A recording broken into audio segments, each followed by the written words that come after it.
پشاور سے خبر شامل کرتے ہیں، جہاں پر ایڈورڈز کالج پشاور کے بورڈ آف گورنر کا 16واں اجلاس بدھ کو گورنر ہاؤس میں گورنر خیبر پختونخوا فیصل کریم کنڈی کے زیر صدارت منعقد ہوا۔ اجلاس میں سرچ کمیٹی نے تاریخی ادارے کے لیے مستقل پرنسپل کی تعینات کے حوالے سے اپنی سفارشات پیش کیں۔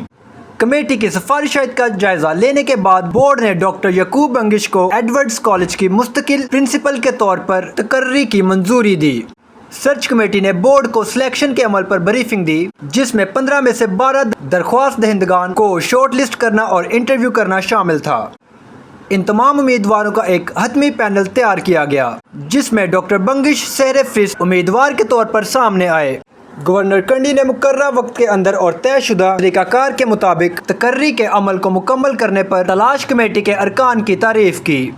انہوں نے کہا کہ یہ انتہائی تشویشناک بات تھی۔ ایڈورڈ کالج طویل عرصے سے ایک مستقل پرنسپل کے بغیر تھا۔ انہوں نے مزید کہا کہ مستقل پرنسپل کی عدم موجودگی میں کالج کی تعلیمی، انتظامی اور مالیاتی کو بری طرح متاثر کیا۔ انہوں نے امید ظاہر کی کہ ڈاکٹر بنگش کی قیادت میں ایڈورڈ کالج ایک ایسا ادارہ ہے جو نہ صرف خیبر پختونخوا بلکہ پورے پاکستان میں شہرت رکھتا ہے، اب اپنا تاریخی مقام دوبارہ حاصل کر لے گا۔ معلومات کا قابل اعتماد ذریعہ CRC، جڑے رہیں CRC کے ساتھ۔